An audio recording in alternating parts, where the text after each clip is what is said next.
අයිබෝවන් සුඛී සුවපත් භාවය ලැබෙන සුබ දවසක් වේවා. ඒ ප්‍රාර්ථනාව අපට එසේ සිද්ධ කරන්නට වෙනවා. වෙනදා අප කරපු ප්‍රාර්ථනාවන්ට එහාට ගොස් විශේෂයෙන්ම සුවපත් භාවය පිළිබඳව අපට ප්‍රාර්ථනා කරන්නට වෙනවා. ඒ තමයි මුළු මහත් රටේම ජනතාවට අපට කරන්න තියෙන ආයාචනය සහ අපට උදෑසනම ඉෂ්ට සිද්ධ කරන්න තියෙන මේ ප්‍රාර්ථනාව. මේ යහ ප්‍රාර්ථනාව අපේ රටේ සීමාවට පමණක් නොවේ, අපේ රටෙන් ඔබට ගිහිල්ලා දේශ දේශාන්තරවල පවා පැතිරෙන සුබපැතුමක් බවට පත් වෙලා හමාරයි. ඒ තරමටම අප වසංගතය සමගින් ඔට්ටු වෙමින් සිටින කාලයක්. විශේෂයෙන්ම අපේ රට කුඩා රටක්, කුඩා ආර්ථිකයක්. හැබැයි ජන ජීවිතය පිළිබඳව කතා කරද්දී සාපේක්ෂව විශාල ජනගහනයක් රටේ ප්‍රමාණය හැටියට එවන් වූ වටපිටාවක මේ ඩෙල්ටා කොවිඩ් ප්‍රභේදය ඉතාමත්ම සීග්‍රයෙන් පැතිර යන මොහොතක ඉතාමත්ම අවදානම්කාරී අවස්ථාවක් මේ. එනිසා අද මේ සතියේ වැඩ කරන සතියේ අවසන් දිනය වන්නට පුළුවන්. ඔබ රාජකාරී සේවස්ථානයට යන්නට එළියට බහින්න හදනවා වෙන්න පුළුවන්. ඇතැම් විට තමන්ගේ වාහනේ හෝ ඇතැම් විට පොදු ප්‍රවාහන මාධ්‍යයක වන්නට පුළුවන්. ඉතින් මේ සීලු තැන්හි සිටින ඔබගේ ආරක්ෂාව, විශේෂයෙන්ම නිවසේ අයවලුන්ගේ ආරක්ෂාව, දරුවන්ගේ ආරක්ෂාව, වැඩිහිටියන්ගේ ආරක්ෂාව ගැන හිතන්න. අපිට ඔබෙන් ඉල්ලන්න තියෙන විශාලතම සහ ප්‍රමුඛතම ඉල්ලීම බවට පත්වන්නේ එයයි. ඒ ඉල්ලීම සමගින් හිතවතුනි අපි සූදානම් සිකුරාදා පත්තරය ආරම්භ කරන්න.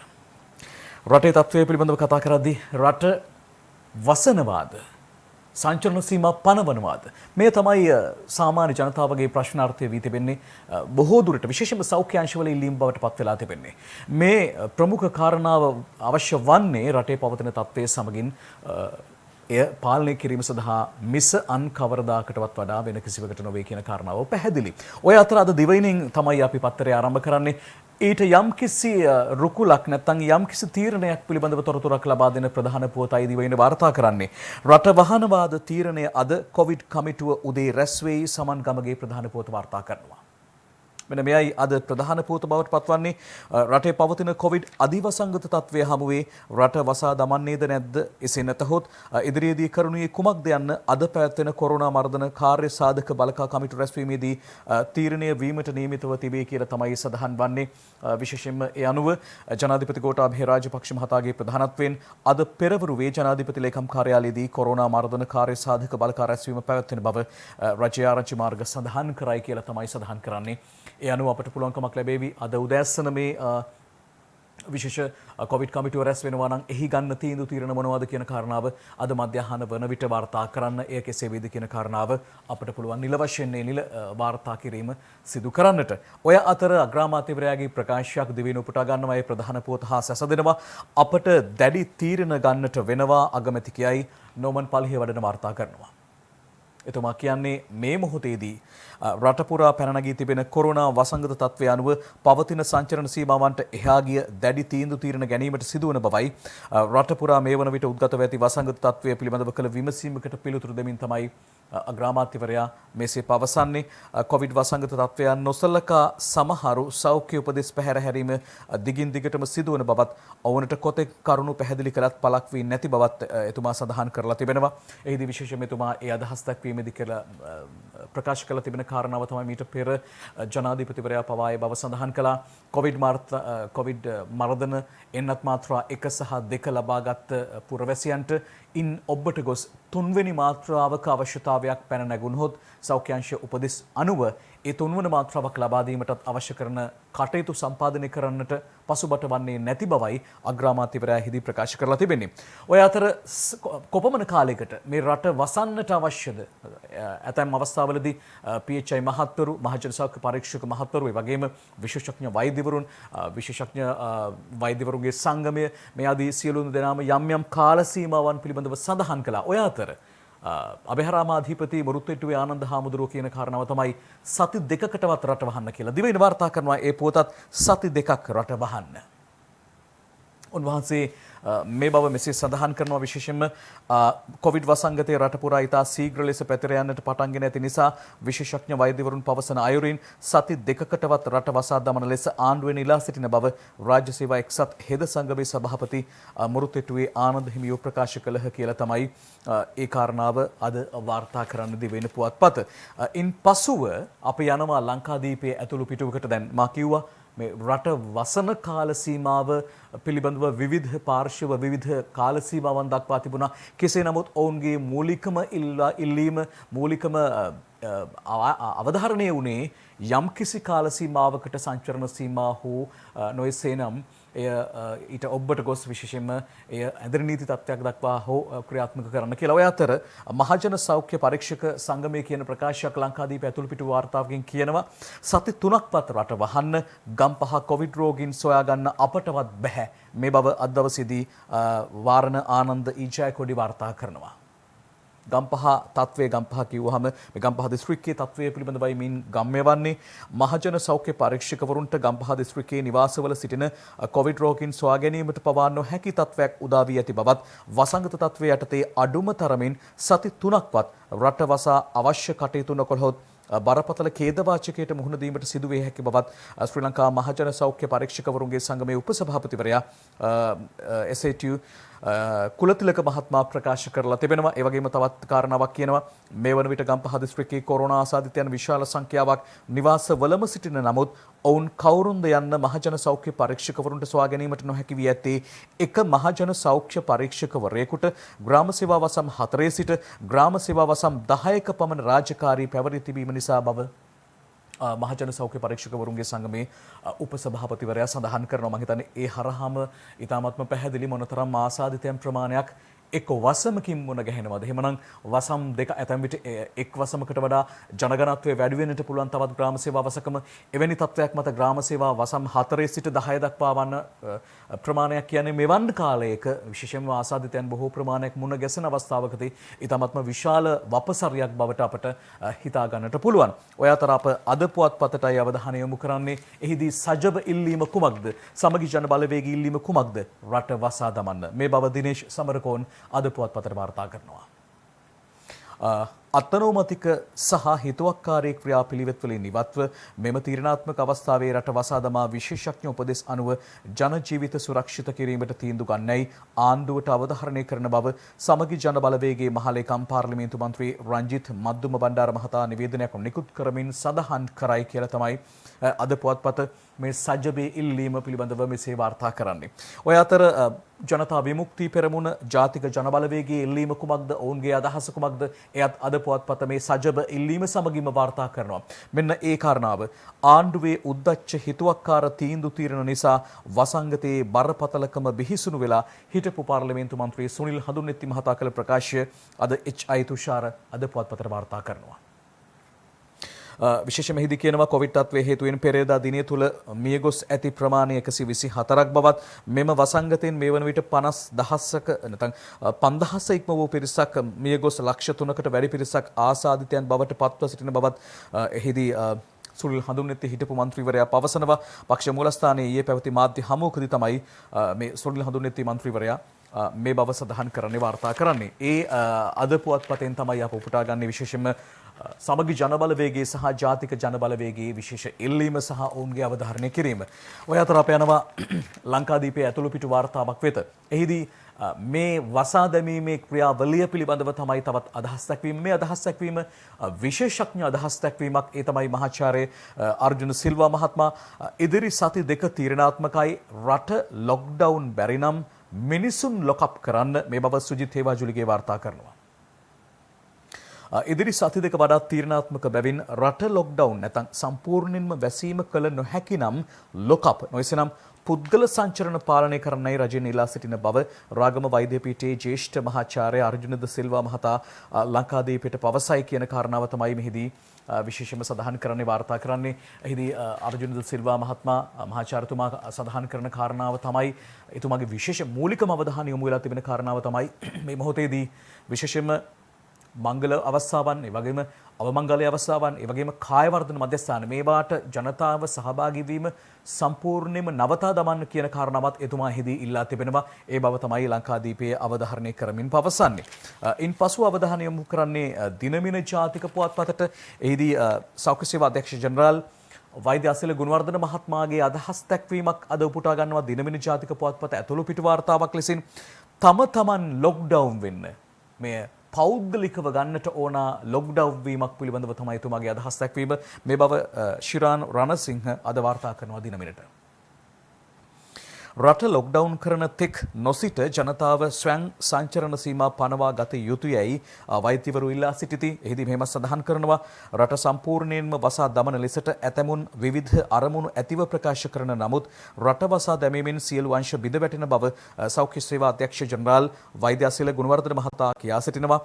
රටේ පැතිර යන වසංගතය සම්බන්ධයෙන් සෞඛ්‍ය අංශ නිරන්තරයෙන්ම විමසිල්ලෙන් පසුවන බවත් කොවිඩ් කමිටුවේදී සියලු පාර්ශ්ව සමග සාකච්ඡා කර ගැළපෙන සුදුසුම තීරණ ගන්නා බවත් එතුමා සඳහන් කරනවා. කෙසේ නමුත් එතුමා කියන්නේ තම තමන් මේ ලොක්ඩවුන් වන්න තම තමන්ගේ සංචරණයන් සීමා කරන්න කියන කාරණාව තමයි එහිදී එතුමා අවධාරණය කරන්නේ. ඉන්පසු අපි අවධානය යොමු කරන්න හිතවතුනි අද පුවත්පතට සෑම පුවත්පතක්ම මේ පවතින තත්වය අදිවසංගත තත්වය එහි බැරෑරුම්කම පිළිබඳව තමයි වාර්තා කරන්නේ. අද පුවත්පත උපුටා ගන්නවා මේ පසුගිය දින කිහිපය තුළ සිදුව ඇති මරණ සංඛ්‍යාවේ වේගවත් බව සහ වැඩිවීම එය වගුවකින් ඔවුන් ප්‍රස්ථාරගතව උපුටා දක්වමින් අද තමන්ගේ ප්‍රධාන පුවත වාර්තා කරනවා. දින 11කදී කොවිඩ් මරණ 1100ය ඉක්මවයි බදාදා පමණක් 156ක් ඉන්දික හේවා විතරණ මේ ප්‍රධාන පුවත අද පුවත්පතට වාර්තා කරනවා. මේ දකින්නේ මේ ප්‍රධාන පුවත ඔබට පේනවා ඇති දකුණු පසින් ප්‍රස්ථාරගතව මේ ආකාරයෙන් වාර්තා කරනවා. මේ ඔබ දකින ඉතාමත්ම පැහැදිලි ඡායාරූපයක් සමගින් ඒ වගුව අගෝස්තු 1 වෙනිදා සිට 11 වෙනිදා දක්වා තහවුරු කළ කොවිඩ් මරණ ඔබට පේනවා. ඒ අනුව ඒ දිනයන්ට සිදුව ඇති මරණ සංඛ්‍යාව පුද්ගල ස්වරූපයකින් නාමයකින් ලාංඡනයකින් හඳුන්වා දෙනවා. 11 වන බදාදා ඒ වගේම 10 වන අඟහරුවාදා 9 වන මේ ආදි වශයෙන් පහළ ඉදිරියට වැඩි වෙන විශේෂයෙන්ම පසුගිය ඉරිදා දවසේදී සිදු ඇති මරණ සංඛ්‍යාව 63ක්. එහිදී පිරිමි පුද්ගලයන් 36ක් සහ කාන්තා මරණ 27ක් සිදුව තිබෙනවා. ඉන්පසු දෙවනදා සඳුදා දවස ඒ දිනේදී මරණ 74යි. එහිදී පිරිමි පුද්ගලයන් 48ක් මේ යද්දී කාන්තාවන් 26ක් මේ යනවා. ඉන්පසු අපි එමු බදාදා කියන්නේ ගෙවුණු දිනය. ඊයේ දිනේ නොවේ ඊට පෙර දිනය. එහිදී සිදුව ඇති මරණ සංඛ්‍යාව 156ක් වැඩි වාර්තා වුණු වැඩිම මරණ සංඛ්‍යාව බවට දිනක් තුල වාර්තා වුණු වැඩිම මරණ සංඛ්‍යාව ලෙසට හඳුනා ගන්න ලැබෙන්නේ එයයි. ඒ අනුව ඒ මරණ සංඛ්‍යාව ඉහළින්ම දැක්වෙනවා. පිරිමි පුද්ගලයන් 87ක් මේ කොවිඩ් ආසාදනය වීමෙන් මිය යනවා. ඒ වගේම කාන්තාවන් 69 දෙනෙක් කොවිඩ් ආසාදනය වීමෙන් මිය යනවා. යනුව සමස්ත මරණ සංඛ්‍යාව 156ක් ලෙසින් උපුටා ගන්නේ. මේ තමයි නිලතොරතුරු තමයි මේ ආකාරයෙන් ප්‍රස්ථාරගතව මෙලෙසින් අද පුවත්පත වාර්තා කරන ඒ හරහා ඔබට පේනවා ඇති මේ chart එක නැත්නම් මේ ප්‍රස්ථාරය දුටු සැනින් මේ මරණ සංඛ්‍යාව ක්‍රමක්‍රමයෙන් දිනින් දින වැඩි වී තිබෙනවා. උදාහරණය සම්පින්ඩනය දින 11කදී කොවිඩ් මරණ 1100 ඉක්මවයි. ඔය සමගින්ම විශේෂයෙන්ම රෝහල් පද්ධතියෙන් අපිට අහන්න ලැබෙන කාරණාව, ඒ වගේම සෞඛ්‍ය කාර්ය මණ්ඩල වලින් වෛද්‍යවරුන්ගෙන් අහන්න ලැබෙන කාරණාව සහ පසුගිය දිනවල නිරන්තරයෙන්ම කතා බහට ලක් වුණු කාරණාව තමයි ඔබ දන්නවා ලෝකෙ පුරා ලෝක ප්‍රවණතාවය පිළිබඳව ගත්තාමත් මේ කොවිඩ් ආසාදනය වී අසාධ්‍ය තත්වයේ පසුවන ලෙඩුන්ට නැත්තම් ඒ රෝගීන්ට ප්‍රතිකාර කිරීමේදී ඔක්සිජන් සැපයීම අත්‍යවශ්‍යමයි. අප දුටුවා ඉන්දියාවේ තත්වය විශේෂම ඉන්දියාවේ මත උනේ එහි දෙවන රැල්ල ශ්‍රී ලංකාවේ ගමන් කරමින් තිබෙන්නේ මතුව තිබෙන්නේ තුන්වන රැල්ලේ අධි අවදානම් කලාපේ නැත්තම් අදිවසංගත තත්වයක්. එහිදී ඉන්දියාව තුළ විශේෂම ගෑස් සිලින්ඩර් හිඟය නිසා සමවන්නේ ඔක්සිජන් හිඟය නිසා මොනතරම් අපහසුතාවයට මොනතරම් ජන ජීවිතයට බලපෑම් එල්ලුණාද කියන එක අප දුටුවා. මේ ඔක්සිජන් සිලින්ඩර සොරකම් කිරීමට පවා තා විශාල මුදලක් ලබා දීලා මේ ඔක්සිජන් සිලින්ඩර මිලදී ගැනීමට පවා ජනතාව ඉන්දියාවේ පෝලිං ගැසී සිටියා. දැන් ශ්‍රී ලංකාවේ තත්ත්වය කෙසේද? වෛද්‍යවරුන්, හෙද කාර්ය මණ්ඩලය සහ සමස්ත සෞඛ්‍ය පද්ධතිය කියන ප්‍රකාශ කරන තත්ත්වය පිළිබඳව විශේෂඥ වෛද්‍ය හේමන්ත හේරත් මහතා සඳහන් කරනවා. ඒ උපුටා ගන්නවා අද පුවත්පත. ඔක්සිජන් නිෂ්පාදනය උපරිමයට එයි. ඔක්සිජන් ආනයනය නොව කොවිඩ් ආසාදිතයන් ඉහළ යාම වළක්වා ගැනීමයි අත්‍යවශ්‍ය. මේ කාරණාව අද පුවත්පත වාර්තා කරනවා. ඔබට තේරෙනවා, ඔබට වැටහෙනවා මේ උපරිම තත්වය කියන්නේ, උපරිම ධාරිතාවය කියන්නේ එහි සීමා මායිම් පැන්නොත් මොන වගේ තත්වයක් ඇති වෙයිද? නිදර්ශන වික්‍රමසිංහ මේ වාර්තාව ගෙනෙනවා. ශ්‍රී ලංකාවේ ඔක්සිජන් නිෂ්පාදන ධාරිතාව උපරිමයකට පැමිණ ඇති බැවින් ඔක්සිජන් ආනයනය කිරීමට සෞඛ්‍ය අමාත්‍යාංශය කටයුතු කර ඇති බවත් ඔක්සිජන් ආනයනයේ කටයුතු වල සීමාවිය ඇතිවන්නට පුළුවන් නිසා ඇතිවිය හැකි බැවින් කොවිඩ් ආසාදිතයන් ඉහළ යාම වළක්වා ගැනීම අත්‍යවශ්‍ය බව සෞඛ්‍ය අමාත්‍යාංශයේ නියෝජ්‍ය අධ්‍යක්ෂ ජනරාල් විශේෂඥ වෛද්‍ය හේමන්ත හේරත් මහත්මයා ප්‍රකාශ කරනවා. එතුමා කියන කාරණා තමයි ඉල්ලුමට සරලන පරිදි සැපීමට අවශ්‍ය කරන ඒ ප්‍රමාණය ඔක්සිජන් ප්‍රමාණය ලබා ගැනීමේ යම් ගැටලුකාරී තත්ත්වයන් මතුවන්නට පුළුවන් නිසා මේ කොවිඩ් ආසාදිතයන් ඉහළ යෑමයි වළක්වා ගන්නට ඕන කියලා. මේ තමයි සෑම වෛද්‍යවරයෙක්ම ප්‍රමුඛ ලෙසම සෞඛ්‍ය අමාත්‍යාංශයේ සෞඛ්‍ය කාර්ය මණ්ඩල පවසන කාරණාව. දැන් මේ ඔක්සිජන් උපරිමයට ළඟාවීම පිළිබඳව එහි ඉදිරියේදී ඇතිවන්නට පුළුවන් බරපතල අවදානම පිළිබඳව නිරන්තරයෙන් කතා කරද්දී අප ඊයේ රාත්‍රී Live at 8 අපගේ ප්‍රධාන ප්‍රවෘත්ති විකාශයෙන් පවා මේ ගැන අවධාරණය කෙරුණා. අප සූදානම් ඒ බව නැවත ඔබට මේ මොහොතේදී සිහිපත් කොට දෙන්නට. මේ වන විට රෝහල්වල ප්‍රතිකාර ලබන රෝගීන්ගේ සංඛ්‍යාවද ඉහළ යමින් ඇති බවත් දෛනිකව අවශ්‍ය ඔක්සිජන් ප්‍රමාණයද ඉහළ යමින් පවතින බවත් නියෝජ්‍ය සෞඛ්‍ය සේවා අධ්‍යක්ෂ විශේෂඥ වෛද්‍ය හේමන්ත හේරත් මහතා සඳහන් කළා. ඔය විශාල ඔක්සිජන් ටැංකියකට ඒ කියන්නේ ජම්බෝ සිලින්ඩර් කියලා කියන ඒ වගේ එකක් වුණත් පැය ගණනාවකට විතරයි ඒක භාවිතා කරන්න පුළුවන් වෙන්නේ. එතකොට පැය 24ක් තුල එවැනි සිලින්ඩර් සමහර වෙලාවට 8ක් 10ක් වෙන්න පුළුවන් 10ක් 12ක් වෙන්න පුළුවන් භාවිතා කරන්න වෙනවා. හැබැයි මේ දක්වාත් සෞඛ්‍ය අමාත්‍යාංශයේ ඒ දිය යුතු අවශ්‍ය කරන ඒ පහසුකම් තියෙනවා. නමුත් රෝගීන්ගේ වැඩිවීම වේගයෙන් වැඩි වුණොත් මේක ලොකු අභියෝගාත්මක ප්‍රශ්නයක් බවට පත් වෙන්න පුළුවන්. දැනට තියෙන ඔක්සිජන් ලංකාවේ නිෂ්පාදන ධාරිතාවය පරිමේට අපි මේ වෙනකොට භාවිතා කරනවා. ඒකට විකල්පයක් හැටියට තමයි ඔක්සිජන් පිටරටින් ගෙන්නන එකත් දැන් ආරම්භ කරලා තියෙනවා. මේ අතර COVID-19 වෛරසය ආසාදනය වූ ළමුන්ගේ සංඛ්‍යාවද මේ වන විට ඉහළ යමින් පවතිනවා. කොළඹ රිජ්වේ ආරය ළමා රෝහලේ COVID ආසාදිත ළමුන් සඳහා වෙන් කර ඇති ඇඳන් සංඛ්‍යාව 95ක්. ඒත් මේ වන විට එම රෝහලේ COVID ආසාදිත ළමුන් 153 දෙනෙක් ප්‍රතිකාර ලබනවා. පළවෙනි රැල්ලේදී දෙවෙනි රැල්ලේදී අපිට දරුවෝ එක්කෙනයි දෙන්නයි ළමා රෝහලට ඇතුළත් වුණා නම් අපේ වාට්ටු වල හිටියනම් හිටියේ. හැබැයි මේ වෙනකොට තත්ත්වය ඉතාම බරපතලයි කියලා දැන් මේ සංඛ්‍යාලේඛන වලින් ඔබට පැහැදිලි ඇති. ඉතින් මම හිතන්නේ රටක් විදිහට සියලු දෙනාගේම යුතුයකමක් තියෙනවා. තඩු ගානේ අපේ දරුවෝ ගැන හිතලා අපේ දූ දරුවෝ ගැන හිතලා අනිවාර්යයෙන්ම මේ සෞඛ්‍යාංශ දෙන උපදෙස් පිළිපැදලා මේ රෝගය වළක්ව ගන්න කටයුතු කරන එක. මේ අතර කොවිඩ් එන්නත ලබා නොගත් අය සිටින කල්තර දිස්ත්‍රික්කයේ වෙළඳසැල් විවෘත කිරීමට ඉඩ නොතැබීමට තීරණය කළ බව දිස්ත්‍රික් ලේකම්වරයා සඳහන් කළා. සියලුම වෙළඳ ව්‍යාපාරික මහතුන්ගෙන් මා ඉතා ගෞරවයෙන් ඉල්ලා හිටිනවා. තමුන්ගේ ළඟ සේවය කරනු ලබන සියලුම සේවකයන් එන්නත්කරණය සඳහා ලක් කරන්න. එන්නත්කරණයට ලක් නොවුණු ව්‍යාපාරික ස්ථාන අකමැත්තෙන් වුවත් වසා දැමීම සඳහා සෞඛ්‍යාංශ විසින් ඉදිරියේදී කටයුතු කරන්න තීරණය කළා තියෙනවා. මේ තමයි ඇතිව තිබෙන අවධානම්කාරී තත්ත්වයේ ඒ හරහා අපට පේනවා මොනතරම් බරපතල අවදානමකට අප තල්ලු වෙමින් පවතිනවාද කියන කාරණාව එහිදී කිසියම් පාර්ශවයකට අගතියකට ලක් කරන්නට හෝ කිසියම් පාර්ශවයක අඩුපාඩු දකින්න නෙවෙයි අපි උත්සාහ කරන්නේ. අප කියන්නේ වෛද්‍යවරුන් කියන මතය, ඒ වගේම රටේ සාමාන්‍ය ජනතාව කියන මතය, මේ සියලු කාරණා අප ඔබට මේ ආකාරයෙන් ඉදිරිපත් කරමින් ඒ දත්ත ඒ විශ්ලේෂණ හරහා ඔවුන්ගේ ඉදිරිපත් කිරීම හරහා සහ සමාජය දිහා බැලුවම වෙන තත්ත්වයන් සමගින් තමයි මේ සියලු කාරණා අපට ඉස්මතුව පේන්නේ. අප දැන් මේ දරුවන් පිළිබඳව කතා කළා. හිදී රිජ්වේ ආරය ළමා රෝහලේ දරුවන් උපරිම සීමාවට කොවිඩ් දරුවන් රැකබලා ගැනීමේ හැකියාව පවතින ඒ උපරිම ධාරිතාවයේ උපරිමයට පැමිණ ඇති බව තමයි වෛද්‍යවරු නිරන්තරයෙන්ම සඳහන් කරන්නේ.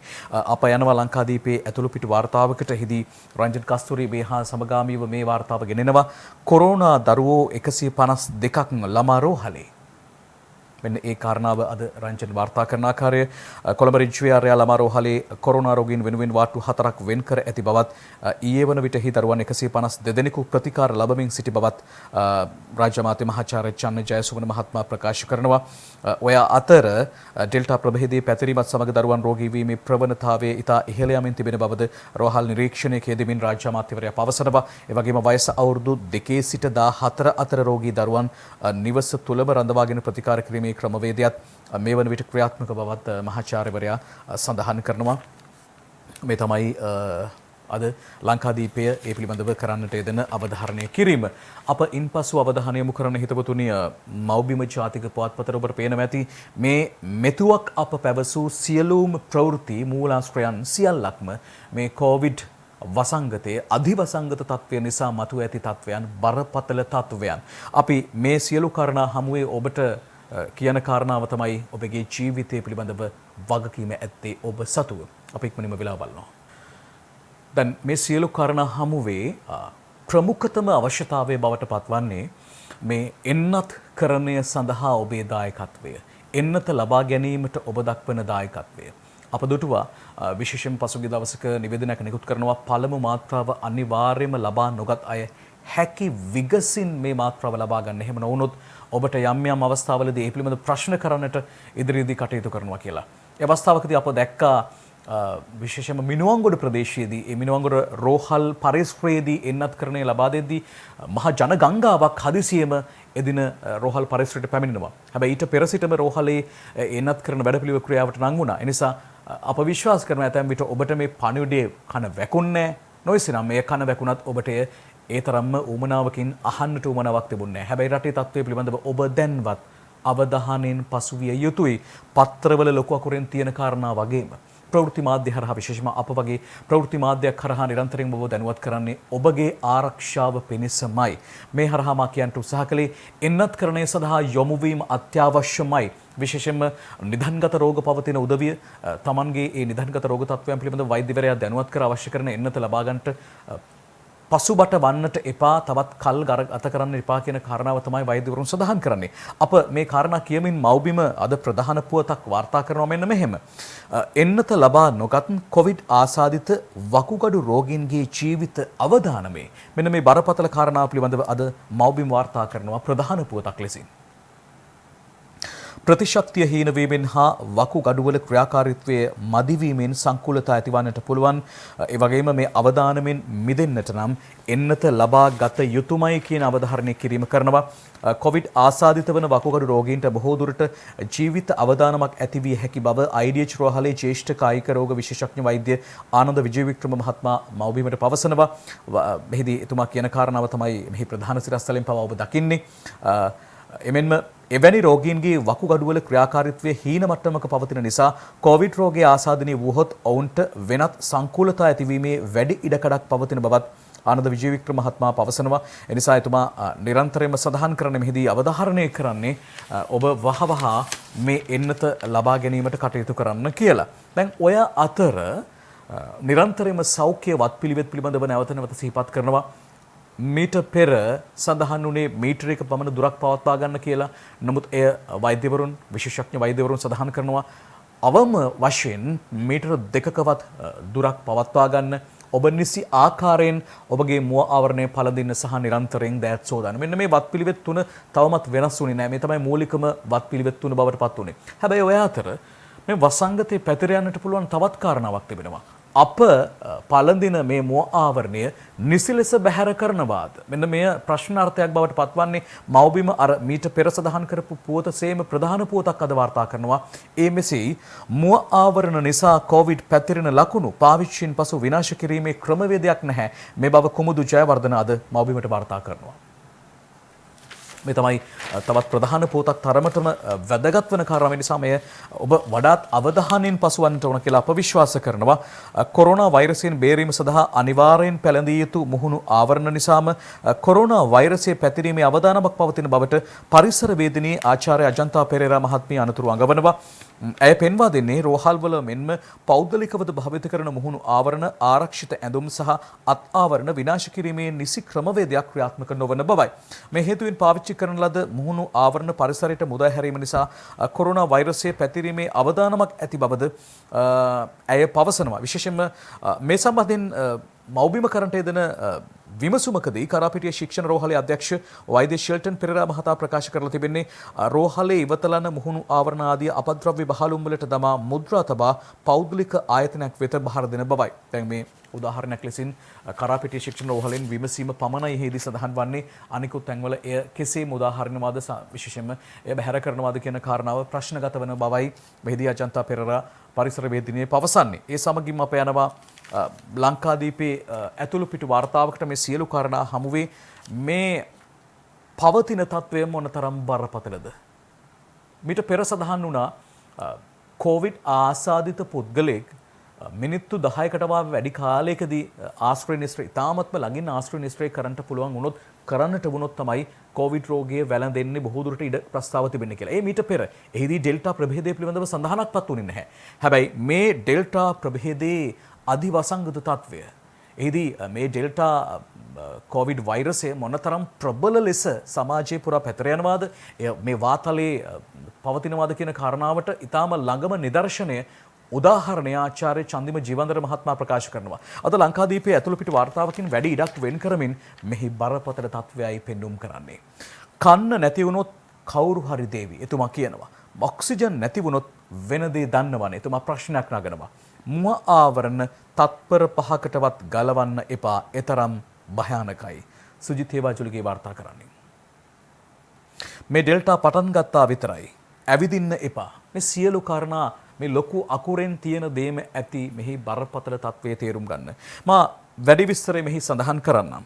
ඩෙල්ටා වෛරසය ඉදිරි සති දෙකේදී ප්‍රබලව පැතිර යනු ඇති බවත් මේ තත්වයේ තේරුම්ගෙන සංචරණයේ හැකිතාක් සීමා කර සියලු ජනතාවගෙන් ඉල්ලා සිටින ලෙසත් මේ නව වෛරස් ප්‍රභේදය සම්බන්ධයෙන් පරීක්ෂණ පවත්වන ශ්‍රී ජයවර්ධනපුර විශ්වවිද්‍යාලයේ වෛද්‍ය පීඨයේ ආසාත්මිකතා ප්‍රතිශක්ති වේද සහ සෛල ජෛව විද්‍යා අධ්‍යනාංශයේ ප්‍රධානියා වශයෙන් චන්දිම ජීවන්දර මහත්මයා ප්‍රකාශ කරන ඔබ දන්නවා මේ ඩෙල්ටා ප්‍රභේදය පමණක් නොවේ මේ වෛරස් ප්‍රමාණය පිළිබඳව පවා හඳුනාගත්තේ මේ විශේෂ ඒකකෙන්. එහිදී ජනතාව තමන් මර ලොක්ඩවුන් කියන එක තමන් විසින්ම තමන්ගේ ලොක්ඩවුන් එක නැත්නම් අගුළු දැමීම සිදු කරගත යුතු බවයි එතුමා හෙදී සඳහන් කරන්නේ. එතුමා පවසන කාරණාව තමයි කන්න නැති වුණොත් කවුරු හරි දෙයි. හැබැයි ඔක්සිජන් නැති වුණොත් මොකද වෙන්නේ? අන්න ඒ කාරණාව තමයි එතුමා කියන්නේ. ඔබ හිතන තත්පර 5කටවත් මේ මුවාවරණය ඉවත් කරන්න එපා කියන එකෙන්ම මොනතරම් බරපතල අවදානමක් ඇතිව තිබෙනවාද? අප කිසියම් දවසක හිතුවාද අපට මෙවැනි තත්වයකට මුහුණ දෙන්නට වෙයි කියලා. හැබැයි මේ තමයි තත්ත්වය. අපද විශ්වාස කරනවා පෞද්ගලිකව මා විශ්වාස කරන පෞද්ගලිකව ඔබට තිබෙන කාරණාව තමයි මානසික පීඩාව. යම් කිසි දෙයක් අල්ලන්න ගියත් ඔබ දහසක් දේ හිතනවා. ඔබ වාහනයකට කොට වෙන්න ගියත් දහසක් දේ හිතනවා. ඔබ කෑම කන්න ගියත් දහසක් දේ හිතෙනවා. මේ මානසික පීඩාව ව්‍යාකූලතාවයේ එන්න වැඩි වෙන්නේ මේ අපට ලැබෙන උපදෙස් සහ අපිට දකින්න වෙන දේවලුත් එක්ක. මේ තමයි ජන ජීවිතයට කරන දෙවන බලපෑම. එය හුදෙක් අපව ලෙඩ කරනවා පමණක් නොවේ, අපව කායිකව අපහසුතාවයට පත් කරනවා, කායිකව ලෙඩ කරනවා පමණක් නොවේ. මානසිකව කරන වද වේදනාව සහ මානසික කරන පීඩාව හරහා අපට මොනතරම් බලපෑමක් එල්ල වෙනවද? මේ තමයි වෛරසයේ බලපෑම. අප සූදානම් තවත් පුවතකට යන්නට ඒ මව්බිම් පුවත්පතෙන් එහිදී මෙන්න මෙහෙම කාරණාවක් කියන ඔබ දන්නවා දැන් පසුගියදා සිට විශේෂම පළාත් අතර සංචරණ සීමා පනවා තිබෙන්නේ. පළාත් අතර සංචරණය කරන්න බෑ. මේ සඳහා තවත් පාර්ශවයකගේ සහාය ලබාගෙන තිබෙනවා. සංචරණ සීමා තර කෙරෙන සියලු පළාත් මායිම්වලට ත්‍රිවිධ හමුදා සහාය චාමර අමරසූරිය වාර්තා කරනවා. විශේෂම ඔබට පේනවා මේ හරහා මේ සංචරණ සීමාවන් දැඩිව ක්‍රියාත්මක කරන්නට අවශ්‍ය කරන කටයුතු මෙහිදී සම්පාදනය වෙමින් පවතින ඒ බව තමයි මෙසේ වාර්තා කරන්නේ. විශේෂම මෙහිදී කියන කාරණාව තමයි පළාත් අතර සංචරණ සීමා නැවත වරක් තර කිරීමත් සමග එම මායිම් මසල ස්ථාපිත මාර්ග බාධක සඳහා පොලිසියට අමතරව ත්‍රිවිධ හමුදා සමාජිකින් යෙදවීමට කටයුතු කළ බව පොලිස් මාධ්‍ය ප්‍රකාශක ජ්‍යෙෂ්ඨ නියෝජ්‍ය පොලිස්පති නීතිඥ අජිත් රෝහණ මහතා මෙලෙසින් මව්බිමට සඳහන් කරනවා. ඒ කාරණාව මෙසේ අද මව්බිම පුවත්පත වාර්තා කරනවා. ඒ සමගින්ම අප ලංකාදීපයේ ඇතුළු පිට වාර්තාවක් වෙතයි දැන් අවධානය යොමු කරන සූදානම් වන්නේ. විශේෂයෙන්ම බොහෝ කාරණා මේ හරහා මතුවන කාරණා අදහස් දක්වීම් පවතිනවා. එහිදී ලංකාදීපයේ ඇතුළු පිට වාර්තාවකින් මේ කොවිඩ් මාර්ග නැත්නම් රෝගීන්ගේ මෘතදේහ පිළිබඳව ඒ ආදාහනයන් පිළිබඳව වෙන මෙහෙම වාර්තාවක් තිබෙනවා. කොවිඩ් රෝගීන්ගේ මෘතදේහ කඩිනමින් ආදාහනය කරන්න රාජ්‍ය අමාත්‍ය රොෂාන් අමාත්‍යාංශ ලේකම්ට දන්වයි මුදිතා දයානන්ද වාර්තාව ගෙනෙනවා. කොවිඩ් රෝගයේ වැළඳී මියගිය අයගේ මෘතදේහ ප්‍රමාදයකින් තොරව ආදාහනය කිරීමට අවශ්‍ය කටයුතු සිදු කරන ලෙස පළාත් පාලන ආයතන ප්‍රධානීන්ට උපදෙස් ලබා දෙන්නයි පළාත් සභා හා පළාත් පාලන කටයුතු රාජ්‍ය අමාත්‍ය රොෂාන් රණසිංහ මහතා අමාත්‍යාංශ ලේකම්වරයාට මෙසේ දැනුම් දීලා තිබෙනවා. කොවිඩ් මෘතදේහ ආදාහනය කිරීම ප්‍රමාද වීම නිසා මේ වන විට පැන නැගී ඇති ගැටලු පිළිබඳ විශේෂ අවධානයක් යොමු කරමින් අමාත්‍යවරයා මෙසේ මේ උපදෙස් ලබා දුන්නායි කියන කාරණාව තමයි සඳහන් කරන්නේ වාර්තා කරන්නේ. ඒ සමගින්ම අපි යනවා තවත් ලංකාදීපයේ ඇතුළු පිට වාර්තාවකට. දැන් මෙය ඉතාමත්ම සාධනීය තත්වයක් බවට පත් වෙනවා. මේ කොවිඩ් හේතුවෙන් මේ යන පුද්ගලෙක් ආදාහනයට ගියාම ඒ සඳහා මීට පෙර සඳහන් වුණා බොහෝ මුදලක් විශාල මුදලක් විය පැහැදම් වුණා. හැබැයි ඒ තත්ත්වයේ ඉදිරියේදී එසේ වන්නේ නැති බවට කරන්ට යෙදෙන ප්‍රකාශයක් සහ ප්‍රවෘත්තියක් ලංකාදීප ඇතුළු පිට වාර්තාවකින් කියවෙනවා. කොරෝනා ආදාහන ගාස්තු අය කරනු එපා ඇමති ජනක පළාත් පාලන ප්‍රධානීන්ට කියයි ඩයනා උදයන්ගනි වාර්තාව ගෙනෙනවා.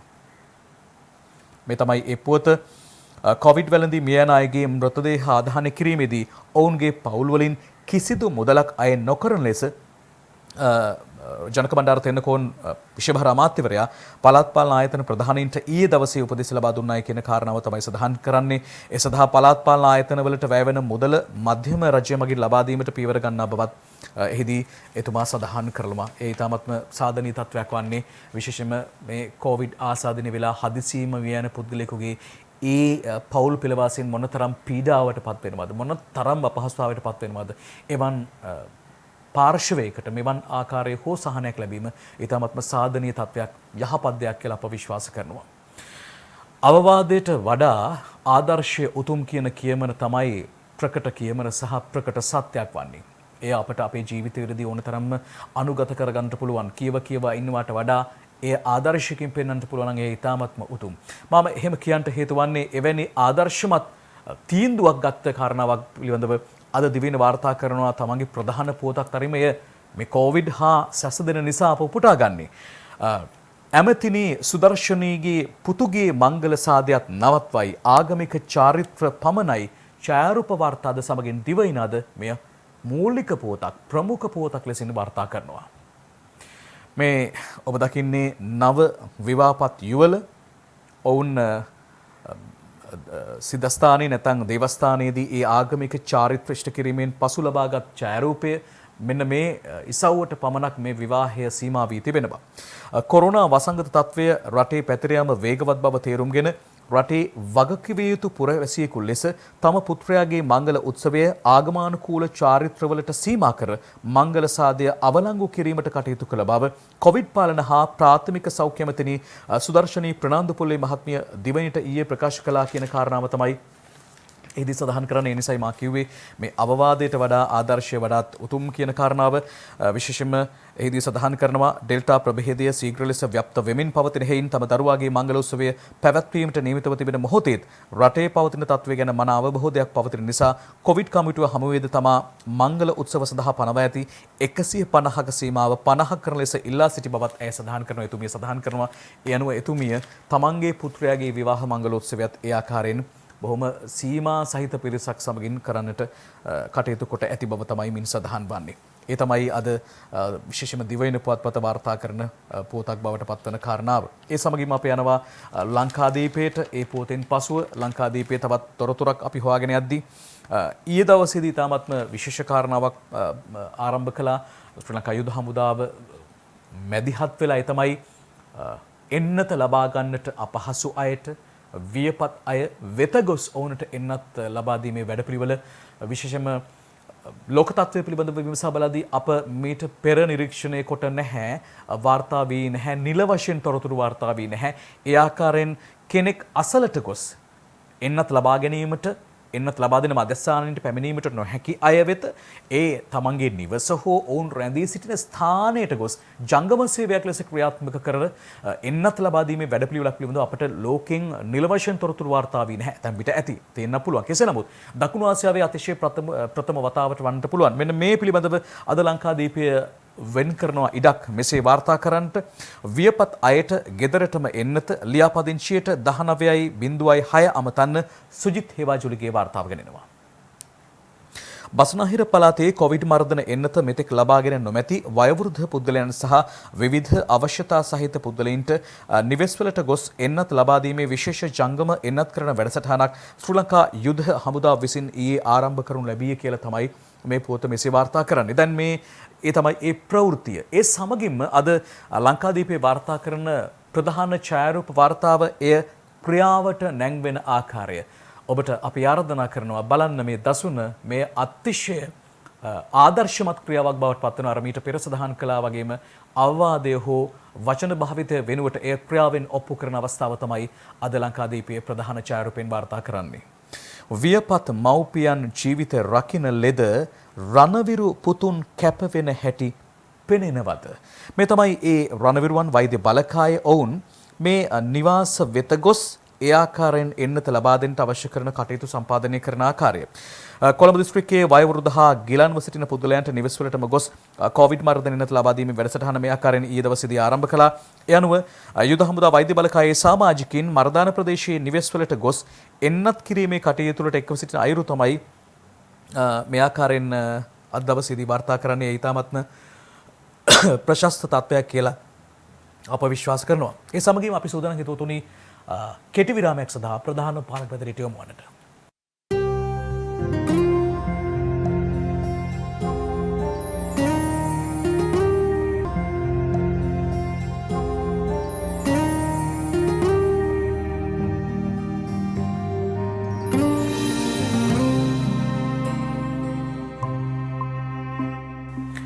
අපි විරාමෙන් පසුව නැවතත් මුරගැසෙනවා. අපි ගෙවුණු මිනිත්තු 30කට වැඩි කාලයක් ගත කරේ ප්‍රවෘත්ති මාධ්‍ය තුල, විශේෂයෙන් මුද්‍රිත මාධ්‍ය තුල, අද පත්තරය තුල වාර්තා කරන්නට යෙදුණු මේ කොවිඩ් වසංගත තත්ත්වය පිළිබඳව. එනිසා ඒ පිළිබඳව වඩාත් අවධාරණය කිරීම කරගත යුතුමයි කියලා අප විශ්වාස කරනවා. ඒ සමගින්ම අප යනවා තවත් පුවත් වාර්තා ගණනාවක් තිබෙනවා ඒ ගැනත් කියන්නට. ඔය අතර ගෑස් මිල ඉහළ යාම පිළිබඳවත් අපට දැනෙනවා. එය දැනෙන්නේ අපේ කුස්සියෙන් ඉස්සරහට. එනිසා අප තෝරා ගන්නවා අද ලංකාදීපේ වාර්තා කරන ප්‍රධාන පුවත විරාමයෙන් පසුව ආරම්භ කරන පුවත ලෙසින්, ප්‍රවෘත්තිය ලෙසින්. ලාෆ් නගී ලිට්‍රෝ වෙනසක් නැහැ. මාගේ ගෑස් සතියෙන් දෙනවා කියලා ලාෆ් ගෑස් සමාගමේ සභාපතිවරයා වැගපිටිය මහත්මයා ප්‍රකාශ කරනවා. මේ බව අද යොහාන් බහසුර ලංකාදීපට වාර්තා කරනවා. මේ ඔබ දකින්නේ ප්‍රධාන පුවත. ලාෆ් සමාගමේ කිලෝග්‍රෑම් 12.5ක ගෘහස්ත ගෑස් සිලින්ඩරයක මිල රුපියල් 363කින් ඉහළ දැමීමට පාරිභෝගික කටයුතු අධිකාරිය ඊයේ අවසර දුන්නා. රුපියල් 1493ක්ව පැවති කිලෝග්‍රෑම් 12.5ක ගෘහස්ත ලාෆ් ගෑස් සිලින්ඩරයක මෙම නව මිල සංශෝධනය සමගින් මිල ඉහළ දැමීම සමග එය රුපියල් 1856ක් දක්වා ඉහළ යනවා. ඒ වගේම රුපියල් 598ක්ව පැවති ලාෆ් කිලෝග්‍රෑම් 5 අර කුඩා ප්‍රමාණයේ සිලින්ඩරය මේ අනුව රුපියල් 743ක් දක්වා ඉහළ දමා තිබෙනවා. ඒ අනුව ගෑස් පෙනෙන අවස්ථාවක් බවට මෙය පත් වෙලා තිබෙනවා. කෙසේ නමුත් ලිට්‍රෝ සමාගම පවසන්නේ ඔවුන් පවතින මිල ගණන් යටතේම තමන්ගේ ගෑස් බෙදාහැරීමේ කටයුතු තවදුරටත් සිදු කරන බවයි. අපි ඒ අතර තවත් පුවත් ගණනාවකට යොමු වෙනවා. ඒ ගැන කියද්දී ලංකාදීපේ ඇතුළු පිටු වාර්තාවකට අප යොමු වෙනවා. දැන් ඒ ගැන කියද්දී විශේෂයෙන්ම ගෑස් නිෂ්පාදනයට තවත් සමාගමක් කැබිනට්ටුව ඇමති ගම්මන්පිලට බලය දෙයි යොහාන් බහසුර මේ පොතත් වාර්තා කරනවා. ඒ කියන්නේ අපේ රටේ ප්‍රධාන ධාරාවේ ගෑස් සැපයුම් අංශ දෙකයි ලිට්‍රෝ සහ ලාෆ්. මේ තමයි තුන්වන සැපයුම් නැත්නම් තුන්වන බලවේගය බවට පත්වන්නේ. ලංකා ඛනිජ තෙල් සංස්ථාවට අනුබද්ධව නව සමාගමක් ආරම්භ කර ඒ මගින් LP ගෑස් නිෂ්පාදනය කර තරඟකාරී මිල ගණන් යටතේ වෙළඳපොළට නිකුත් කිරීමට රජය කටයුතු කරගෙන යයි. පසුගියදා පැවති කැබිනට් මණ්ඩල රැස්වීමේදී මෙම තීරණය ගෙන ඇති අතර බලශක්ති අමාත්‍ය උදය ගම්මන්පිල මහතාට මේ සම්බන්ධයෙන් අවශ්‍ය කටයුතු කිරීමේ බලතල පවරා ඇතැයි බවත් සඳහන් වෙනවා කියන කාරණාව තමයි මෙහිදී සඳහන් වන්නේ. ඔය අතර අද ලංකාදීපේ වාර්තා කරන තවත් ඡායාරූප වාර්තාවකට අපි අවධානය යොමු කරනවා. එය පෝලිමක්. ඒ මිට පෙර වාර්තාකරණය කරන්නට යෙදුනේ බොහෝ දුරට එන්නත් ලබා ගැනීමට පැමිණි පිරිසගේ පෝලිම් දිගු පෝලිම්. නමුත් මේ පෝලිම එහෙම එන්නත් පෝලිමක් නොවේ. මේක ටිකක් වෙනස් විදිහේ පෝලිමක්. ඒක බලන්නට අපි ඡායාරූප වාර්තාව බලනවා ලංකාදීපේ. මෙන්න ඒ පෝලිම මොකක්ද මේ? නුවර එළියේ කිරිපිටි වෙළඳාම පොලිස් ආරක්ෂාව මැද. ටිකක් වෙනස් විදිහේ කතාවක් අහන්න ලැබෙන්නේ. මේ දිනවල පවතින කිරිපිටි හිඟේ හේතුවෙන් පාරිභෝගිකයෝ දැඩි පීඩාවට පත්ව සිටිති. නුවරඑළිය දිස්ත්‍රික්ක ලේකම් කාර්යාල පරිශ්‍රයේ පවත්වාගෙන යනු ලබන හයිලන්ඩ් අලෙවි සැලෙන් කිරිපිටි ලබා ගැනීමට පෙරේදා පැමිණි පිරිස් පෝලිමේ රැඳී සිටි අයුරු තමයි මේ ආකාරයෙන් වාර්තා කරන ඔබට පේනවා. අප මින් පෙර දැකලා නැහැ පිටි පෝලින් කිරිපිටි පෝලිම්. හැබැයි නුවරඑළියෙන් අපිට වාර්තා වෙනවා කිරිපිටි පෝලිමක්. ඔබ දැක්කේ ඒ කිරිපිටි පෝලිම. ඒ සමගින්ම තවත් පොතකට අවධානය යොමු කරනවා විශේෂයෙන්ම වෙළඳ අමාත්‍ය මදුල ගුණවර්ධන මහත්මයා සඳහන් කළා මේ සහල් සැඟවීම පිළිබඳව එහිදී අලුත් ක්‍රමවේදයක් ඒ මෝල් හිමියන් සහ ඒ පාර්ශවයන් හොයාගෙන ඇති බව. ඔන්න ඒකට උත්තරයක් දෙනවා. නැත්නම් ඒ සඳහා තදින් ඉන්නවා වෙළඳ අමාත්‍යවරයා. අලුත් වීමෝල් බෑ ඇමති බන්දුල ගුණවර්ධන ප්‍රකාශ කරන මේ ප්‍රකාශය නිදර්ශන වික්‍රමසිංහ අද පුවත්පතට වාර්තා කරනවා. නව වීමෝල් ලියාපදිංචි කිරීම තහනම් කරන බව වෙළඳ අමාත්‍යවරයා සඳහන් කරනවා. හෙතෙම පෙන්වා දුන්නේ තෙවැනි පාර්ශවයක් විසින් තොග රැස් කිරීම වැළැක්වීම සඳහා මෙම පියවර ගන්නා බවයි මේ පිළිබඳ අද පුවත්පත කළ විමසීමේදී වෙළඳ අමාත්‍ය සඳහන් අමාත්‍යාංශය සඳහන් කර සිටියේ ගොවීන් සහ වීමෝල් හිමියන් හැර වෙනත් පාර්ශව විසින් වීතොග රැස් කර තබා ගැනීම තහනම් කර ඇති බවයි. මේ තමයි එතුමා සඳහන් කරන කාරණාව. ඒ අනුව අලුත් වීමෝල් දාන්නට බෑ. එහෙමයි එතුමා කියන්නේ.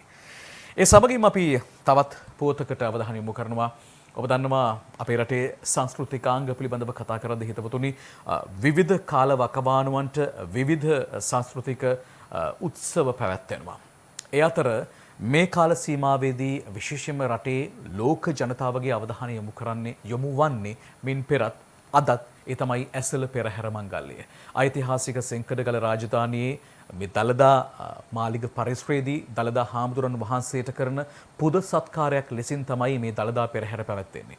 හැබැයි මෙවර මේ පෙරහැර මංගල්‍යය නැත්නම් මේ පෙරහැර ගමන සමස්තයක් ලෙසින් ජනතාවට ඒකරාශී වීමට නොහැකි වෙන ලෙස නැත්නම් ජනතා සහභාගීත්වයකින් තොරව එහි පෙරහැර මංගල්‍යය සඳහා සහභාගී වන කලාකරුවන් සහ අවශේෂ පාර්ශව මේ ජෛව බුබුලක් ලෙසින් පවත්වා ගනිමින් මේවර පෙරහැර පැවැත්වෙන්නේ. ඔය අතර අද කෙටි ඡායාරූප වාර්තාවක් සමගින් මහනුවර ප්‍රථම කුඹල් පෙරහැර පිළිබඳව අද දිවයින පුවත්පත වාර්තා කරනවා, මතක් කොට දෙනවා. මහනුවර ප්‍රථම කුඹල් පෙරහැර අද සමන්ති වීරසිකරයි වාර්තාව ගෙනෙන්නේ. ඔන්න යනුව අද විශේෂයෙන්ම යෙදෙන සුබ මොහොතින් මේ ආකාරයෙන් මේ ප්‍රථම කුඹල් පෙරහැර අද දවසේදී සංචාරය කිරීමට නියමිත වන බව තමයි විශේෂයෙන්ම මෙහිදී සඳහන් කරන්නේ. ඒ අනුව ඔබ දන්නවා කුඹල් පෙරහැර 5ක් ඉන් අවසන ආරම්භ කරන රන්දෝලි පෙරහැර. ඒ අනුව රන්දෝලි පෙරහැර 5ක් පවත්වා අවසානයේදී තමයි මේ පෙරහැර මංගල්‍යය විශේෂයෙන්ම දී කැපීමේ මංගල්‍යයෙන් හමාර වීමට නියමිත වන්නේ. මේ තමයි සාමාන්‍ය චාරිත්‍රය. එය මෙවර ජනතා සහභාගීත්වයකින් තොරව මේ පවතින වසංගත තත්ත්වයේ සමගින් ඒ ඉෂ්ට සිද්ධ කරන චාරිත්‍ර වාරිත්‍ර සමගින් සිදු කරනවා කියන කාරණාව තමයි එහිදී සඳහන් කරන්නේ. ඒ සමගින්ම අප යනවා තවත් පුවතකට අවධානය යොමු කරන්න. අපි දිවයින පුවත්පතේ තොරතුරක් කිව්වේ මේ මොහොතේදී විශේෂම කාලගුණය පිළිබඳව කතා කරද්දී ඔබ දැක්කා අප ඊයේ අපගේ රාත්‍රී ලැබෙට් ප්‍රධාන ප්‍රවෘත්ති විකාශයෙන් පවා අප ඉදිරිපත් කළා. රටේ බොහෝ පළාත්වලට අධික වර්ෂාවක් පතිත වෙනවා. ඒ හරහා ජල ගැලීම් තත්ත්වයන් පිළිබඳව වාර්තා වුණා. අද ලංකාදීපේ වාර්තා කරනවා පළාත් රැසකට අද තද වැසි ඩයනා උදයන්ගනි වාර්තාව ගෙනෙන්නේ. පළාත් කිහිපයකට අද දිනේ තරමක තද වැසි ඇතිවන බව කාලගුණ විද්‍යා දෙපාර්තමේන්තුව පුට දක්වමින් ලංකාදීපේ වාර්තා කරන්නේ. ඒ අනුව බස්නාහිර, සබරගමුව සහ මධ්‍යම පළාත්වලත් ගාල්ල සහ මාතර දිස්ත්‍රික්කවලත් අද නැත්නම් 13 වෙනිදා විදියට විටින් විට වැසි ඇතිවන බව කාලගුණ දෙපාර්තමේන්තුවේ ප්‍රකාශකයෙක් සඳහන් කරනවා. ඒ බව අද මෙසේ වාර්තා කරනවා ලංකාදීප පුවත්පත. ඒ පිළිබඳව අවධානයෙන් පසුවන්නට කියලා විශේෂයෙන්ම අප සඳහන් කරනවා. අප දැක්කා බොහෝ ගංගා පිටාර ගලා යනවා සහ පහත් බිම් ජලයෙන් යටවන්නට ආසන්න වී තිබෙනවා. ඒ අනුව ඒ අවදානම්කාරී තත්ත්වය පිළිබඳව ඒ ප්‍රදේශවල වෙසෙන ජනතාව වඩාත් විමසිල්ලෙන් පසුවන්න කියන කාරුණික ආයාචනය කරනවා. ඒ වගේම තමයි නොදන්නා තැන්වල දියට බහින්නට එපා. එහෙම කියන්නේ වැඩිහිටියෙක් විදියට වෙන්නට පුළුවන්. ඔයසනම් පත්තරෙන් කියනවා වෙන්නට පුළුවන්. කෙසේ හෝ වේවා අප දැක්කා පසුගිය මාස 2 පමණ කාලය ගත්තාම මොනතරම් දෙනෙක් දියේ නාන්න ගිහිල්ලා මේ දිය රකුසාට බිලි වුණාද. ඒ පෞල් පෙළවාසින් ඇතැම් විට මේ මොහොතේ පත්තරේ බලම ඇති හැඬු කඳුලින්. එනිසා එවන් සෝචනීය තත්ත්වයන් ඇති කරගන්න එපා. ඔබට නොගැලපෙනවායයි සිතන, ඔබ නොදන්නායයි කියලා සිතන, මේ වතුරට බහින්න හිතන හොඳ නැහැ කියලා හිතින් සිතුවිල්ලක් මතුනාද එය කරන්නට යන්න එපා. ඒ තරමටම අප නොදන්න තැනක තමයි අපේ ජීවිතයේ අවදානම රැඳිලා තිබෙන්නේ. අප තවත් පුවත් වාර්තා කිහිපයකට අවධානය යොමු කරනවා. මව්බිම පුවත්පතට අපි අවධානය යොමු කරද්දී මුල් පිටුවෙන් වාර්තාවක් වෙනවා මෙන්න මෙහෙම වර්ජන පිළිබඳව, වැඩ වර්ජන පිළිබඳව පසුගිය දවස්වල නිරන්තරයෙන්ම කතා වුණා. සත්‍යාග්‍රහ පිළිබඳව දැන් කතා වෙනවා. ඔය අතර තවත් පාර්ශවයක් වැඩ වර්ජනයකට සූදානම් වන හැඩ අද මව්බිම කියනවා. දුම්රිය ස්ථානාධිපතිවරු වැඩ වර්ජනයක උපතිස්ස පෙරේරා වාර්තා කරන්නේ.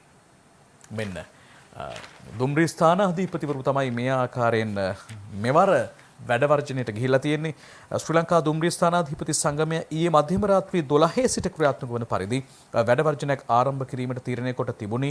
දුම්රිය ස්ථානාධිපතිවරුන් ඇතුළු සමස්ත දුම්රිය ස්ථාන කාර්ය මණ්ඩලයේ සහභාගීත්වයෙන් සිදු කරන මෙම වර්ජනය හේතුවෙන් දුම්රිය දෙපාර්තමේන්තුවට ආදායම් ලබා දෙන ප්‍රවේශ පත්‍ර නිකුත් කිරීම, දුම්රිය දහවනේදී ගේට්ටු වසා දැමීම, ඒ සඳහා දුම්රිය රේදුරන්ට සංඥා නිකුත් කිරීම ආදී බොහෝ කටයුතු අත්හිටු වීමට සිදුවන බව ශ්‍රී ලංකා දුම්රිය ස්ථානාධිපති සංගමේ ප්‍රධාන ලේකම් කසුන් චාමර ජයසේකර ප්‍රකාශ කරලා තිබෙනවායි කියන කාරණාව තමයි සඳහන් කරන්නේ. ඉල්ලීම් තිබෙනවා. ඒ ඉල්ලීම් මොනවද කියන කාරණාව සඳහන් වෙනවා. මා එච්චර දුරට යන්නේ නැහැ.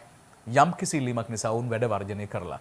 එහෙමනම් පොදු ප්‍රවාහන මාධ්‍ය භාවිත කරන දුම්රිය මාධ්‍ය භාවිත කරන සාමාන්‍ය ජනතාවට අද දවසේදී දෙපාරක් නොවේ තුන් පාරක් හිතන්න වේවි.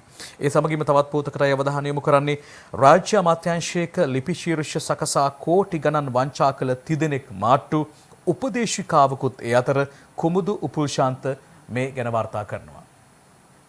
මෙන්න තුන්දෙනාම මෙලෙසින් මාට්ටුනා කියන කාරණාව තමයි සඳහන් කරන්නේ. බලමු කතාව. නාගරික සංවර්ධන අපද්‍රව්‍ය බැහැර කිරීම හා ප්‍රජා පවිත්‍රතා රාජ්‍ය අමාත්‍ය ආචාර්ය නාලක ගොඩහේවා මහතාගේ අමාත්‍යාංශයට අයත් ලිපි ශීර්ෂ ව්‍යාජ ලෙස සකස් කරන භාවිත කරමින් පුද්ගලයන්ට රැකියා ලබා දෙන බව පවසා රුපියල් කෝටි ගණනක මුදල් වංචා කළ බව කියන එම අමාත්‍යාංශයේ උපදේශිකාවක් ඇතුළු කොහොමද වැඩේ? ඒ අමාත්‍යාංශෙම උපදේශිකාවක් ඇඩ්වයිසර් කෙනෙක් ඇතුළු සැකකරුවන් තිදෙනෙකු අපරාධ පරීක්ෂණ දෙපාර්තමේන්තු මගින් අත්අඩංගුවට ගෙන තිබේ කියලා තමයි සඳහන් කරන්නේ. මේ ඉන්න ප්‍රදේශත් කියනවා ඒ අය. අමාත්‍යාංශ උපදේශිකාවක් වන ගණේමුල්ල ප්‍රදේශීය පදිංචි තැනැත්තියක් සහ අතුරුගිරිය සහ ජායල ප්‍රදේශීය පදිංචිකරුවන් දෙදෙනෙකුද එසේ අත්අඩංගුවට ගෙන ඇත කියලා තමයි සඳහන් කරන්නේ. ඒ උපදේශනයේට දෙයියන්ගම පිහිටයි. ඒ සමගින්ම යනවා තවත් කතාවකට. ඒ මව්බිම් පුවත්පතේමයි ඊට කලින් අපි ඉක්මනින්ම සූදානම් වෙනවා වෙලා බලන්නට. අප දැක්ක පසුගිය කාලයේ මේ දරුවන්ට ඔන්ලයින් ඔස්සේ අධ්‍යාපනය ලබා දෙදී දැන් නම් ඒ ඔන්ලයින් ඔෆ්ලයින් වෙලා තියෙන්නේ. නමුත් මම කියන්නේ ඔන්ලයින් හරහා දරුවන්ට ඉගෙනීම් කටයුතු සිදු කරද්දී ඇතැම් පුද්ගලයන් ඒ දරුවන් අතරට හැකවරුන් ලෙස ගිහින් විශේෂයෙන් මේ දරුවන්ගේ දත්ත, ඒ දරුවන්ගේ ජංගම දුරකථන අංක ලබා ගැනීමේ ප්‍රයාන්විතයක් සිදු වුණා. අප ඒ පිළිබඳව විටින් විට වාර්තා කළ අපගේ ප්‍රධාන ප්‍රවෘත්ති ප්‍රකාශයන්ගෙන් පවා. ඔය අතර මෙන්න මෙහෙම පොතක් අද මව්බිම වාර්තා කරනවා. ඔන්ලයින් පන්තියට සුනක මුහුණක් දාගෙන හැක සොයා පරීක්ෂණ. මේ මහේෂ් විජේසූරිය අනුරාධපුරයේ සිට වාර්තා කරනවා. මේ කාරණාව අපට මතකයි ලැබෙට්ටේට අපගේ ප්‍රවෘත්ති විකාශයෙන් වාර්තා කළා.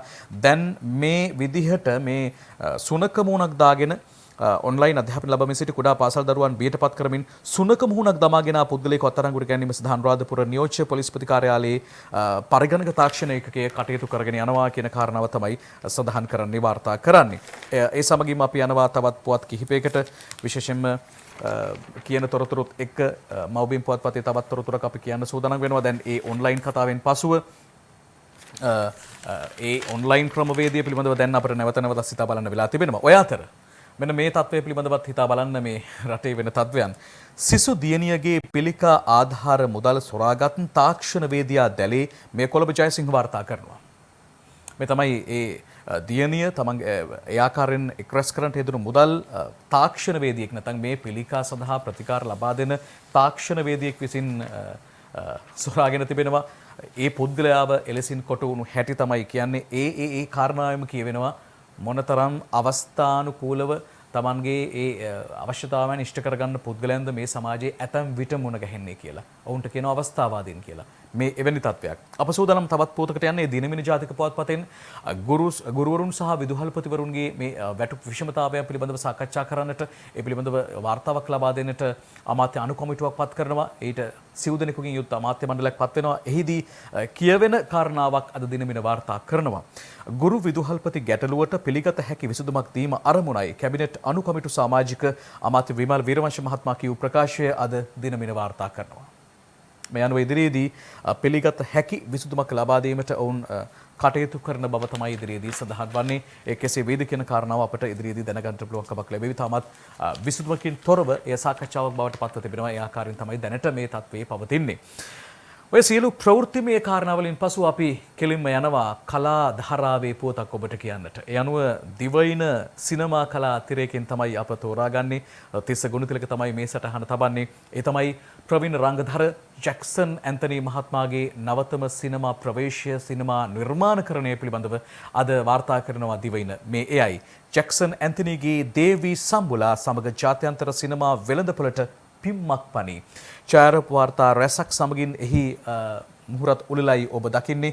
ප්‍රවීණ රංගධර හා චිත්‍රපට අධ්‍යක්ෂ ජැක්සන් ඇන්තනීගේ පස්වන සිනමා නිර්මාණය වූ සම්බුලා චිත්‍රපටය එහි මුහුරත් උළෙල පසුගිය 11 වෙනිදා පැවැත්වලා තිබෙනවා. විශේෂයෙන්ම ජාතක කතා පොතෙහි 511 වන ජාතක කතාව වන සම්බුලා ජාතකය ඇසුරින් තමයි ද්විභාෂිත චිත්‍රපටයක් ලෙස මේ නිර්මාණය වන්නේ. එහි සිංහල පිටපත දේවී සම්බුලා, එහි ඉංග්‍රීසි පිටපත සම්බුලා ලෙසින් නිර්මාණය වෙනවා. මෙය අතිශය විරල අවස්ථාවක් ලෙසින් අපි හඳුනා ගන්නවා. ඔබ දකින්නේ ඊට සම්බන්ධ වන රංගන ශිල්පිනියන්, එහි නිෂ්පාදකවරයා, ඒ වගේම ප්‍රවීණ රංගදර ජැක්සන් ඇන්තනි මහත්මයා අවස්ථාවේදී සම්භාවනීය අමතන අවස්ථාව. මේ තමයි අපේ සිනමා චිත්‍රපට වංශ කතාවට එක්වන නවතම සිනමා ප්‍රවේශය දේවී සම්බුලා. ඒ පිළිබඳව සඳහන් කරමින් හිතවතුනි අපි සූදානම් වෙනවා පත්තරෙන් විරාමයක් ලබා ගන්න.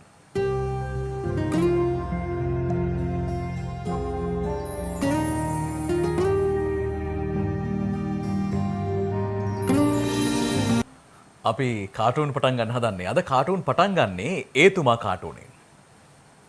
ඒතුමා අද ඉන්නේ කෝල් එකක. අපි එහෙම කියමුකෝ. පේනවනේ කෝල් එක හරි බරේ ගිහලා කෝල් එකක. බලමු කතා කරන්නේ මොකද්ද කියලා.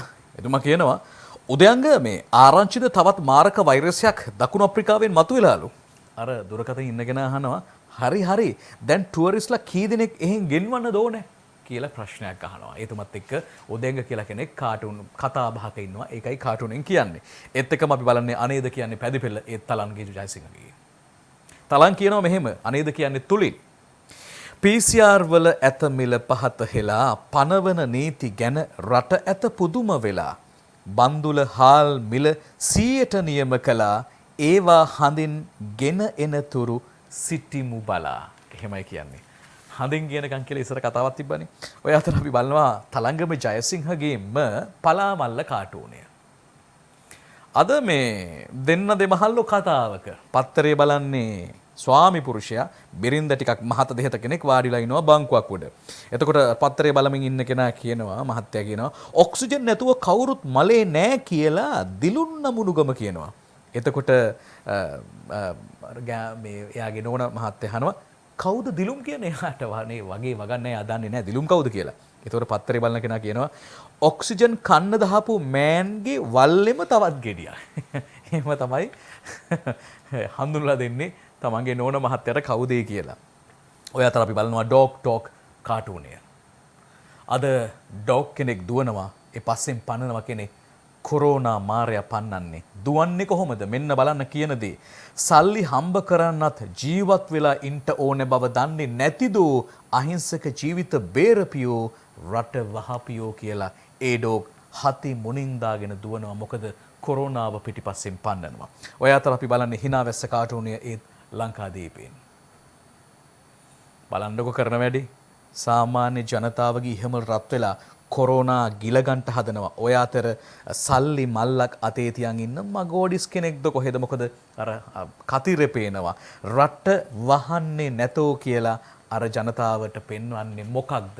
හොඳට බලන්න ඔබට වැටහෙවි ඔබට පෙනේවි මොකක්ද පෙන්වන්නේ කියලා. ඔය අතර අපි බලනවා බෙම්පියා කාටූනය. අද බෙම්පියා ඉන්නවා චාලි අයියත් එක්ක. චාලි අයියා යනවා බඩුගන්ට.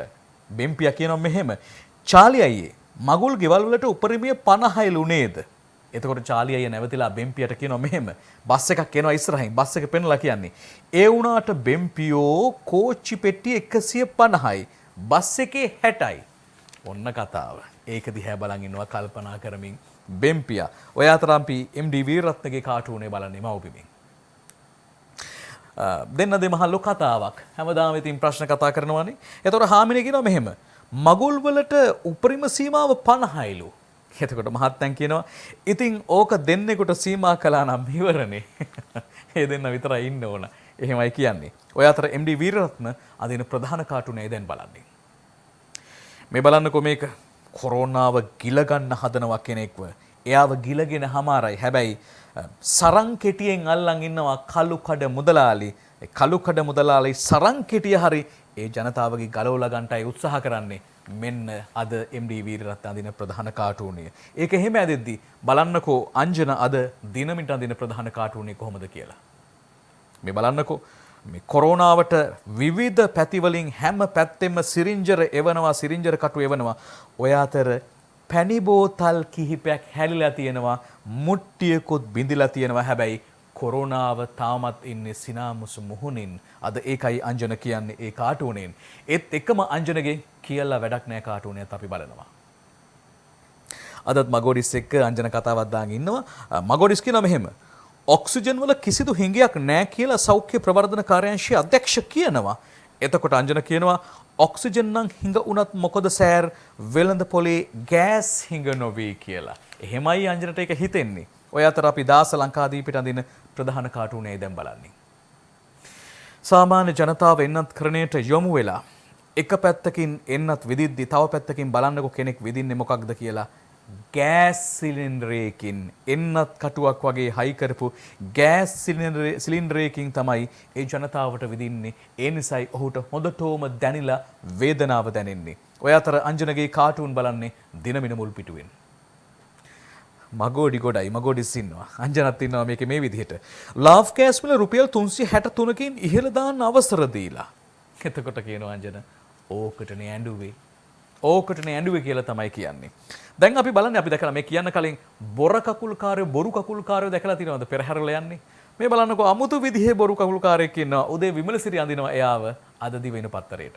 මේ බලන්නකෝ බන්දුල ඇමතිතුමා එතුමාගේ මේ බොරු කකුලට මොකද දාන් ඉන්නේ? ගෑස් සිලින්ඩර් දෙකක්. මේ සිලින්ඩර් දෙක දාගෙන යද්දි අනේ පෑගිලා ඒ බරට පෑගිලා තියෙන සාමාන්‍ය ජනතාව. ඒ උඩින් තමයි මේ බොර කකුල්කාරය යන්නේ. කොහොමද යන්නේ? වම දකුණ shell loves එහෙමයි කියන්නේ යන්නේ බන්දුල ගුණවර්ධන මහත්තයා. ඔය අතර අපි ශ්‍රීකාන්තගේ ශ්‍රී දූපතයි බලන්නේ. මේ දෙන්න ඔයාලා දන්නවා. ඒ නිසා දෙන්නයි කතා බහ කියන්නම්. ගෑස් වැඩිපුර අරගෙන හින්දා හිඟයක් ඇති වෙලා තියෙනවා කියලා දිලුම් අමුණුගම කියනවා බං. මගොඩිස් එහෙම කියන්නේ. එතකොට ශ්‍රීකාන්ත කියනවා අපි දැනගෙන හිටියේ නෑනේ සර් කලගෙඩි බාල්දි වලටත් ගෑස් ගන්න පුළුවන් කියලා. මේවයි ඒ කතාව කියන්නේ. ඔය අතර අපි බලන්න යන්නේ රටේ මුල්ලේ මුදන් නායකගේ ඇත්ත නැත්ත පැදිපෙළ. මේකෙන් කියන්නේ මොකක්ද? මෙන්න කියන කතාව. කොම්පැනි වලට කවදත් සම්පතකි ගෑස් මොඳලාලිලා පෙන්වති අප හැමට ගෑස් කුස්සිය වැඩට නැති වෙනකොට ගෙදර ගෑස් මහත්තුරු බලති තම නෝනලගේ ගෑස්. ඒක නම් හරිද මන්දා. පෙන්වන්නට ගිහින් ගුරුවරයන්ගේ ගෑස් දරුවන්ටයි පෙනුනේ ඒ අයගේ ගෑස් බයවෙන්ට එපා හිඟයක් නොමැත ගෑස් ඕනෑ තරම් ගුරු දෙවිවරු බෙදති ගෑස්. ඔන්න ඇත්ත නැත්ත පැදිපෙළ. ඒත් එකම අපි වෙලා බලනවා ඊට පස්සේ ඊතරු කාටුනේ ඔබට කියනවා. අවන්තගේ ප්‍රධාන කාටුනේ බලන්නේ අපි අද පත්තරෙන්. ආර්ථිකයේ පිළිබඳව කතා කරද්දී බලන්නකෝ. මගෝඩිස්ලා දෙන්නෙක් ළඟ වාඩි වෙලා බොහොම විතුරුකමින් අර ලාභය කියන දේ තමයි ප්‍රොජෙක්ට් එකෙන් පෙන්වන්නේ. ඒගොල්ලෝ හිතන්නේ මේ ලාභය පෙන්න. හැබැයි එහා පැත්තේ ඉන්න සාමාන්‍ය ජනතාවට මේ ලාභය ලාභාංශ පිළිබඳ වගුව පේන්නේ උද්ධමනය වෙලයි පේන්නේ. ලාභය පෙන්නුවට සාමාන්‍ය ජනතාවට ඒක උද්ධමනය වෙලා. ඔය අතර දවසේ පද 4 අපි බලනවා විදුර අපේ නායකගේ. මොකක්ද කියන්නේ? ගුරු පෙළපාලි නැතිවට මා වතට බැස කඳුලැලි පිසිනු නොපෙනෙයි දරුවාගේ ඇස. පෙන්වයි ආණ්ඩුව එන අය වැයෙහි රස කෝ විසඳුමක් තවමත් අනු කමිටු මිස. දවසේ පද 4 එයයි.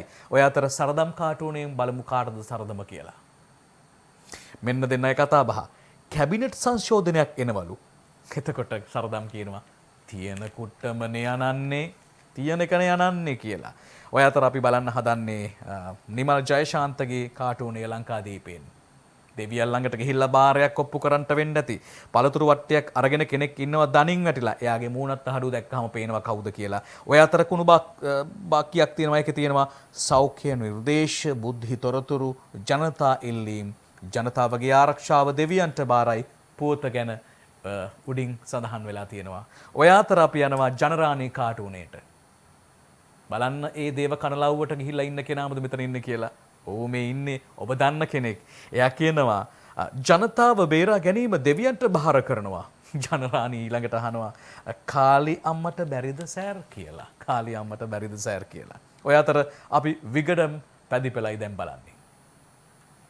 අපි අවසානයේ තෝරාගන්නේ එය විගඩමක්ද. හඳුනා නොගත් මලසිරුරු භූමදානයේට පොතක් තියෙනවා දියවන්නාවට එහා පැත්තෙන් තියෙනවා අර රට හදන තැන මෙන්න විගඩම් පැදිපෙළ. පිරිසුදු කරනවා නම් රට දෙනව අත මේකත් හෝඩුවාවකි යොමු කරනු නෙත. බැලුවෙමි ගිහිල්ලා දියවන්නාව වෙත හඳුනා ගන්න බැරි තව බඩු ටිකක් ඇත. හඳුනා ගන්න බැරි තව බඩු ටිකක් ඇත. මොනවද බඩු? ඒ බඩු ගැන ඔබ හොඳටම දන්නවා. අපි සමුගන්නවා හිතුවතුනි ඒ සමගින්ම හිතන්නට දෙයක් ඉතිරි කරලා අප සූදානම් විරාමයකට යවන්නට විරාමයෙන් පසුව ලෝක සිතිමෙන් ඔබ මුණ ගැහෙනවා.